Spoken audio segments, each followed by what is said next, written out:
I had been dating Stephanie for 2 years. With my software development career taking off and her stunning looks turning heads everywhere we went, everyone thought we were perfect together. We shared an apartment, a joint bank account, and were planning our dream vacation to Italy next month. I thought I knew everything about her. Until tonight when I overheard something that made me question our entire relationship. Where are you watching from today? Drop your location in the comments. Hit like and subscribe. And stick around to see how I turned the tables on someone who saw me as nothing but a walking ATM. The first time I met Stephanie was at a tech industry networking event in downtown Seattle 3 years ago. I remember feeling out of place among the slick marketing types, with their perfect smiles and tailored suits. At 32, I had focused more on building my coding skills than my wardrobe or physical appearance. I was nursing a drink in the corner when she approached me radiant in a sleek black dress that highlighted her model-like figure. "You look like the only person here who might say something interesting," she said with a smile that made my heart race. I nearly choked on my drink. Women who looked like Stephanie never talked to guys like me.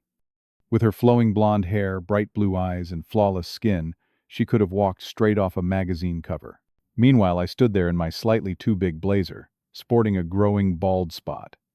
I tried to hide with strategic hairstyling. I doubt that I replied instantly, regretting my self-deprecating tone. "I mostly talk about software architecture and database optimization." To my surprise, she laughed. "Perfect. I would rather hear about that than another sales pitch." "I am Stephanie Walker, by the way. I work in marketing for Tech Fusion." "Jody Miller," I said, extending my hand. "I have my own software development company, small but growing." What followed was 2 hours of genuine conversation. She asked thoughtful questions about my work, laughed at my awkward jokes, and seemed genuinely interested in my plans for expanding my business. For the first time, I felt like a woman was seeing beyond my average looks to the person underneath. When I asked for her number at the end of the night, I was certain she would politely decline. Instead, she typed it into my phone and suggested dinner that weekend. I floated home that night, hardly believing my luck. Our first date led to a second, then a third. Each time I kept waiting for her to realize she could do better than me, but she seemed genuinely taken with my ambition and intelligence. She called me brilliant and fascinating, 2 words no one had ever used to describe me before. The first 6 months were a whirlwind of passionate dates, deep conversations, and a growing feeling that I had somehow won the relationship lottery. I introduced her to my favorite sci-fi movies, and she introduced me to fine dining experiences I never would have tried on my own. We seemed to balance each other perfectly. When my company landed a major client 9 months into our relationship, Stephanie suggested moving in together. My 2-bedroom apartment in one of the nicer areas of the city had always felt too big for just me, and the thought of coming home to her every night was irresistible. "We should set up a joint account for household expenses," she suggested one morning over breakfast about a month after moving in. "It will make everything so much easier." It made practical sense. We were already splitting costs for rent, utilities, and groceries. A joint account would streamline everything. I set it up that week, transferring in enough to cover our shared expenses, while we each maintained our personal accounts as well. My software company continued to grow, landing bigger clients and more lucrative contracts. I worked long hours, but Stephanie never complained. In fact, she seemed proud of my success, often bragging about my latest achievements to her friends. To celebrate our 2-year anniversary and my growing success, I planned an elaborate 2-week vacation to Italy. Stephanie had always talked about wanting to see Venice, Florence, and Rome. I booked luxury accommodations, private tours, and even a gondola ride where I secretly planned to propose. The ring was already hidden in my office, safe, a diamond larger than I had originally budgeted for, but Stephanie deserved the best. In retrospect, there were signs I chose to ignore. Small moments that seemed insignificant at the time, but formed a pattern I was too in love to recognize. About 6 months into living together, Stephanie began making subtle comments about my appearance. "Have you thought about trying contacts instead of those glasses? Or maybe we should update your wardrobe, something more executive looking."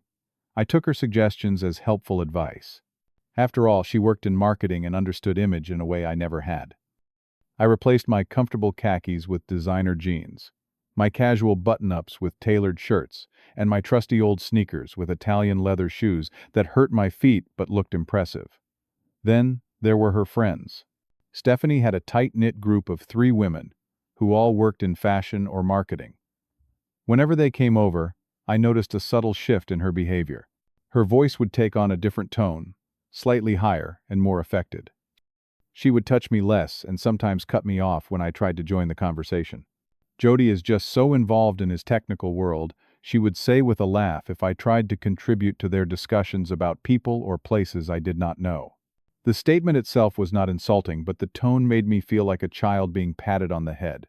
Her focus on material possessions also increased gradually. What started as occasional shopping trips became weekly excursions that strained even my growing income. The joint account often needed replenishing sooner than expected, and the credit card statement showed charges from luxury boutiques and designer showrooms. "We deserve to enjoy your success," she would say, when I gently questioned a particularly expensive purchase. "You work so hard. Do not, you want us to have nice things." Put that way, how could I argue?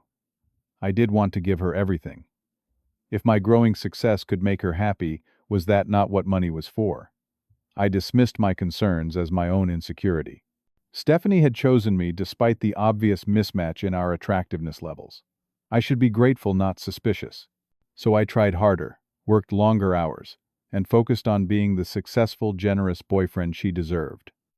The night everything changed started normally enough. We were hosting a dinner party for Stephanie's 3 closest friends at our apartment. I had spent the afternoon preparing an elaborate meal, trying as always to impress her social circle and make her proud. The dinner itself went well. I served roasted duck with cherry sauce, wild mushroom risotto, and vegetables from the farmer's market.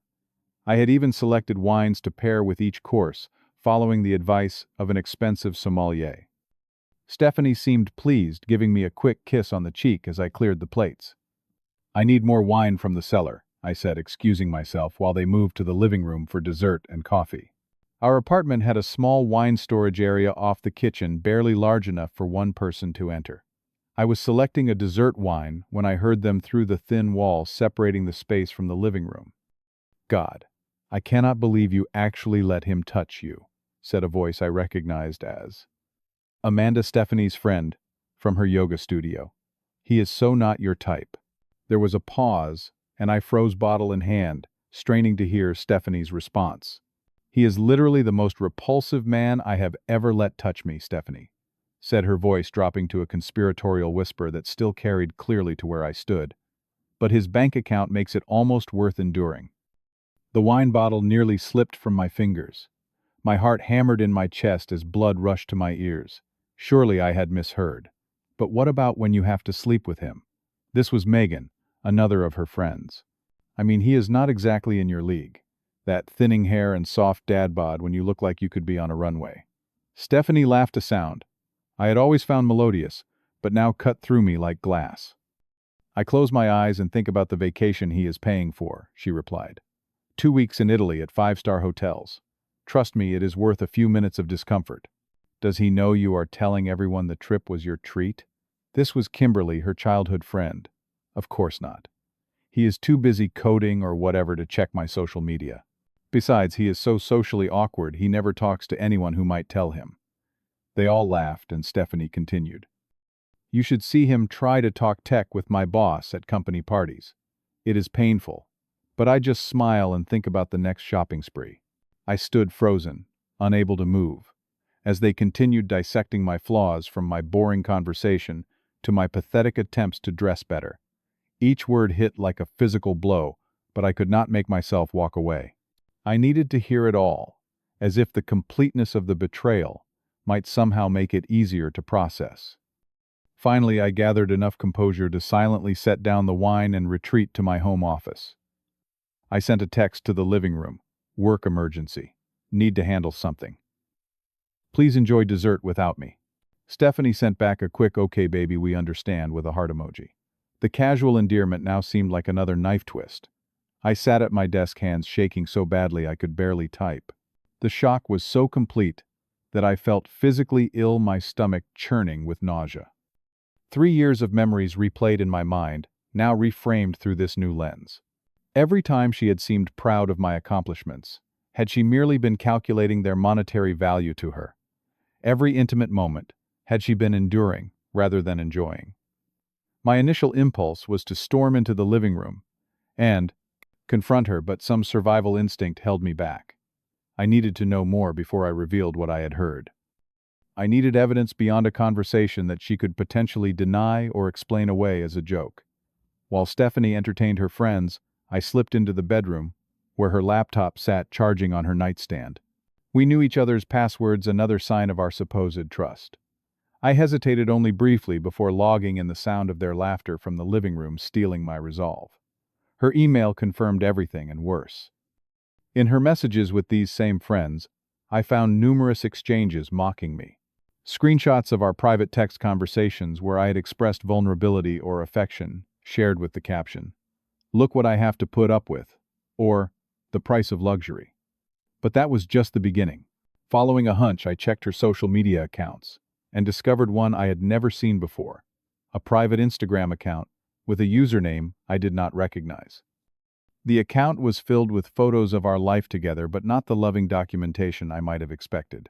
Instead, there were unflattering photos of me taken without my knowledge, captioned with comments like, "The things I do for Gucci," "Number sugar daddy," "Number hideous husband," or "Counting down to Italy, where at least the view will be prettier than what I wake up to." Worse, there were screenshots of our joint bank account documenting transfers and purchases with celebratory captions about her investment paying off. She had been systematically spending far more than her fair share, while presenting herself to her online followers as the generous provider in our relationship. I scrolled through message after message where she discussed me in purely financial terms, evaluating my worth based solely on what I could provide materially. In one particularly painful exchange dated just last week, she discussed her future plans. "Once we are engaged, I will start pushing for a house. Something with my name on the deed. Then I can finally start looking for an upgrade. There are some hot investment bankers at Jason's firm who have been asking about me." Her friend had replied, "Smart girl, secure the assets first." I searched further and found messages discussing the possibility of stealing my business ideas to pass along to competitors through connections at her marketing job. She had even recorded conversations where I discussed proprietary software solutions, storing them in a folder labeled "Insurance." I had believed we were building a life together. She had been constructing an exit strategy. For hours, I documented everything, taking screenshots of the most damning evidence and saving them to my secure cloud storage. As painful as each discovery was, a strange calm began to settle over me. The shock was wearing off, replaced by a clarity I had not felt in years. The final breaking point came when I found messages specifically discussing how to get me to put our apartment in her name. "He is so desperate to make me happy, he will probably do it if I just hint that it would make me feel more secure," she had written. "Then, even if things go south, I will have $1 million property." The scales fell completely from my eyes.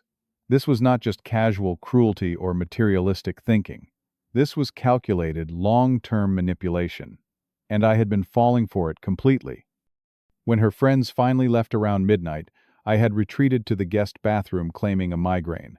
Stephanie knocked on the door. "Are you okay, babe? Your work thing all sorted out?" The concern in her voice sounded so genuine. How many times had I been fooled by that same tone? "We need to talk," I said, opening the door and walking past her to the living room. "What is wrong? You look awful." She reached for my hand, but I pulled away. "I overheard your conversation with your friends tonight," I said, simply watching her face closely. Her expression cycled through confusion, then alarm, then settled on innocent bewilderment. "What conversation?" "We talked about lots of things. The part where you called me the most repulsive man you have ever let touch you, but said my bank account makes it worth enduring." She laughed nervously. "That is ridiculous. I would never say something like that. You must have misheard." I pulled out my phone and showed her the screenshots I had taken of her private Instagram posts, the bank records, the messages about securing assets. The transformation was immediate and terrifying. The warm, loving girlfriend disappeared, replaced by a cold stranger with eyes like flint. "You went through my private accounts. That is a violation of my privacy. Seems fair after you violated every aspect of my trust," I replied, surprised by my own calmness. She switched tactics, tears suddenly springing to her eyes. I was just joking with them. You know how girls talk. It does not mean anything. Planning to steal my business ideas and put the apartment in your name before finding an upgrade is not girl talk. It is fraud. The tears vanished as quickly as they had appeared. Her posture straightened, and her true personality emerged fully, like a mask being removed. You should be grateful someone who looks like me even touched you, she hissed. Do you have any idea how many men would kill to be with me? I gave you status you never would have had otherwise. Her words stung, but less than they might have even hours earlier. Each cruel statement only confirmed the truth I now saw clearly. I think you have it backwards, I said quietly. I brought the status to this relationship. The financial status, at least, which seems to be the only kind you value. I contacted my financial advisor the moment he opened for business the next morning. Then, my lawyer. I needed to understand exactly what my rights were regarding our joint finances, and what steps I could legally take to protect myself. While Stephanie slept in, I drove across town to meet with them, laying out the evidence I had gathered and seeking their professional advice. Both were thankfully discreet and efficient. The joint account is legally accessible by both of you, my lawyer explained. You can withdraw your portion of the funds at any time. As for the apartment, since it is solely in your name, you have every right to ask her to leave with appropriate notice. My financial advisor helped me create a detailed accounting of personal versus joint assets, documenting exactly what belonged to whom. The vacation packages can be canceled with a 90% refund if done more than 21 days in advance, he noted, reviewing the terms I had agreed to when booking. By noon, I had a clear 3-stage plan to extract myself from the relationship while protecting my assets. The hardest part would be maintaining a normal appearance around Stephanie until I could execute everything at once. You need someone to help keep you accountable, said Mark. The one true friend I had somewhat neglected during my relationship with Stephanie. When I called and gave him an abbreviated version of what had happened, he immediately offered his guest room and his support. Stay focused on the plan. Do not let her manipulate you into changing your mind. For 3 days, I lived in a strange limbo. I went to work, came home, and pretended everything was normal while systematically preparing for my exit. Stephanie seemed to notice nothing amiss, which only confirmed how little attention she had ever paid to my emotional state. On the 4th day, Stephanie announced she would be spending the day at a spa with her friends. A little pre-vacation pampering, she said, kissing my cheek. Do not wait up. We will probably do dinner and drinks after. It was the opportunity I had been waiting for. The moment she left, I sprang into action. First, I went to the bank and legally withdrew exactly half of the joint account funds, transferring them to my personal account. Not a penny more than what was fairly mine, despite the temptation to recoup some of her excessive spending. Next, I contacted the travel agency and canceled our Italian vacation, arranging for the refund to go to my personal account since I had paid for it originally. The ring went back to the jeweler, who offered a generous store credit I knew I would never use. I arranged for a moving company to collect my essential belongings the following day and confirmed my temporary housing with Mark. Then I spent hours compiling the most comprehensive file of evidence possible, organizing screenshots, financial records, and text messages into a clear timeline of deception. As evening approached, I packed Stephanie's belongings neatly, not damaging anything, despite the anger that occasionally surged through me. I was determined to end this with dignity, not petty revenge. I left her clothes in the closet, but organized all her personal items, makeup and electronics, in a way that would make it easy for her to pack. By the time I heard her key in the lock around 9 that night, a strange calm had settled over me. I sat in the living room, a printed copy of the most damning screenshots on the coffee table, my suitcases by the door. "What is all this?" she asked, her voice rising in confusion as she spotted the luggage. I gestured to the papers on the table. "Evidence that our relationship has been a transaction for you, not a partnership." She glanced at the top page, her face paling slightly before her features hardened. "You are overreacting to some private jokes between friends." "I have withdrawn my half of our joint funds," I continued calmly. "I have canceled our trip to Italy. The refund has been processed to my account since I paid for it. And I have given notice to the property manager that you will be vacating the apartment within 30 days as legally required. Her confusion turned to shock, then rage. "You cannot do this. That money was for our future. No, it was for your shopping sprees, and the image you were crafting for your friends. The image of someone who does not actually exist, since you neither earned that money nor appreciated the person who did." She lunged for her phone. "I will call my lawyer. This is theft. Feel free." "I have consulted mine already. Everything I have done is perfectly legal." What followed was the most emotionally manipulative 2 hours of my life. Stephanie cycled through every tactic imaginable. She raged, throwing items and screaming about my inadequacies. When that did not work, she collapsed in tears, claiming she had been joking, that she truly loved me, that she had been insecure and trying to impress her friends. When I remained unmoved, she tried seduction, approaching me, with promises of how she could make it up to me. The attempt made my skin crawl, knowing now how she really felt about physical contact with me. Finally, she resorted to threats. "I will tell everyone you abused me. I will ruin your reputation. No client will want to work with you when I am done." I slid the final page across the table, a statement from my lawyer regarding defamation laws and the evidence I had accumulated. That would be unwise. I stood and picked up my bags. "I will be staying elsewhere until you have moved out. The rent is paid through the end of next month, giving you time to find new accommodations.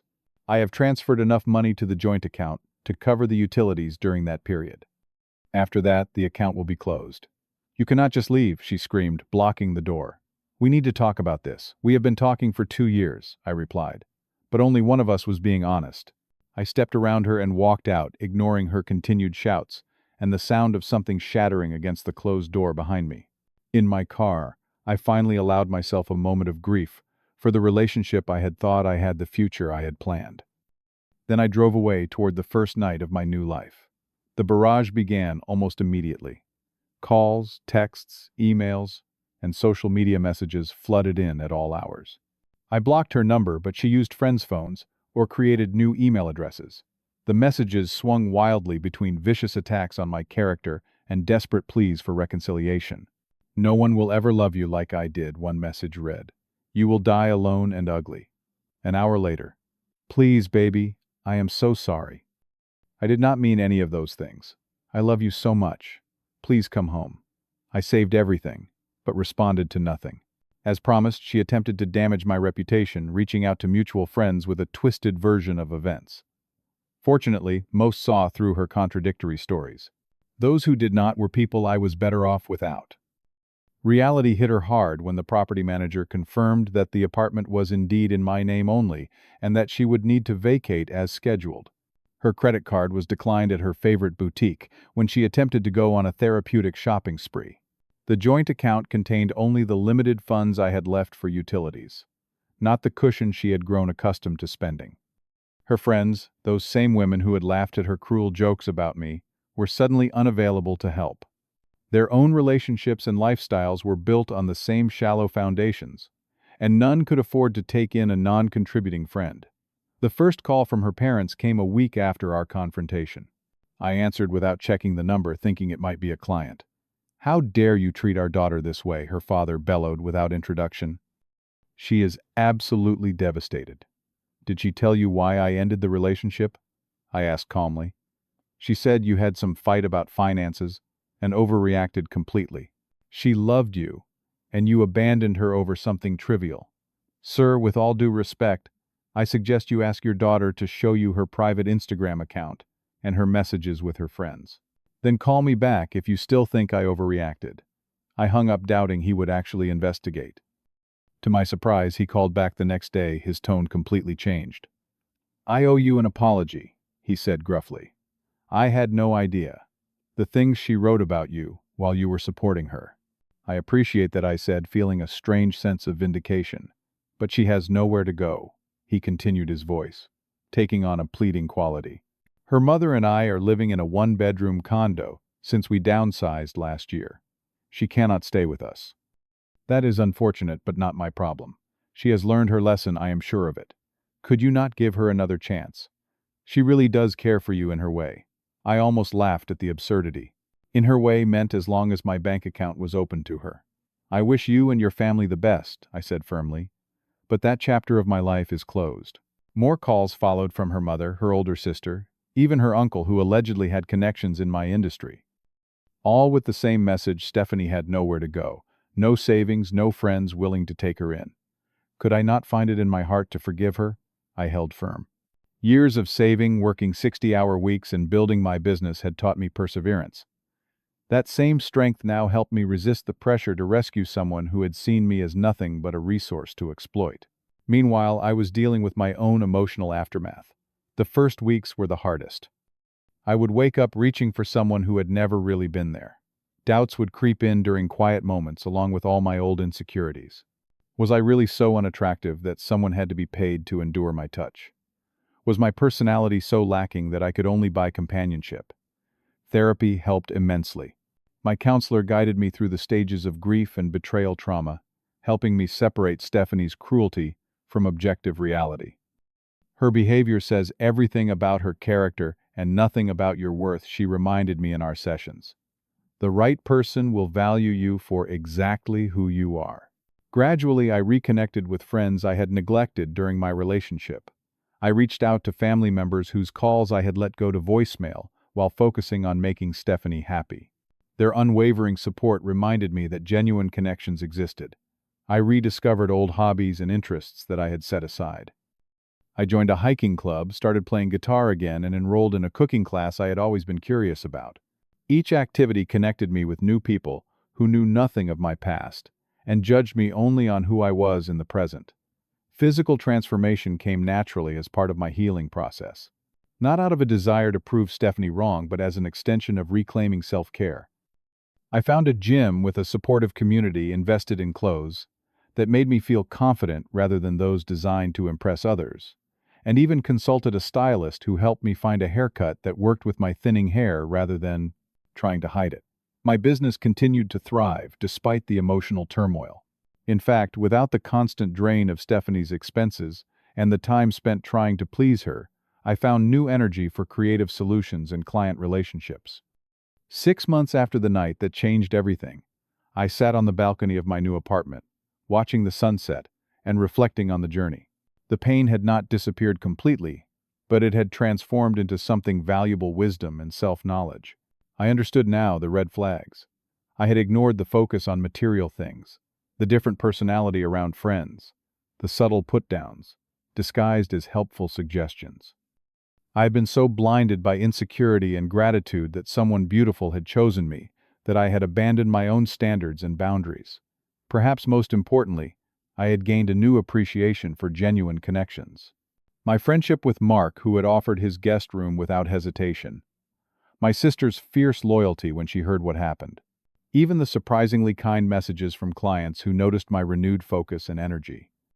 These relationships were built on mutual respect and appreciation, not transaction or exploitation. I had learned to value myself independently of others' validation. The worth I had assigned myself based on Stephanie's apparent acceptance had been built on sand. True self-worth came from honoring my own values, recognizing my strengths, and accepting my imperfections as part of being human. Setting boundaries had become second nature, rather than a foreign concept. I could now recognize manipulation before it took root, whether in personal or professional relationships. This clarity felt like a superpower compared to my previous vulnerability. Most surprisingly, I had found forgiveness not for Stephanie's sake, but for my own. Carrying anger and resentment only kept me tied to the past. Forgiveness meant freedom to move forward unburdened, not reconciliation or forgetting the lessons learned. The betrayal that once seemed like the end of my world had become a painful but necessary awakening. Without it, I might have spent years or even decades in a relationship devoid of genuine love, never knowing what I was missing. As the last rays of sun disappeared below the horizon, I felt grateful for the truth, however harshly it had been delivered. True partnership, I now understood, was built on mutual respect, honesty, and appreciation of the whole person, not just what they could provide. I still believed in love, perhaps more authentically than before. And when it came again, I would recognize it by how it added to my life without requiring me to diminish myself. Have you ever experienced someone who only valued you for what you could provide them? How did you recognize the signs and break free? Share your story in the comments below. If this resonated with you, please like and subscribe to hear more journeys of overcoming betrayal and finding strength. Remember, sometimes losing someone toxic is the greatest gift you can give yourself. Thank you for listening, and may you always know your true worth beyond what others see.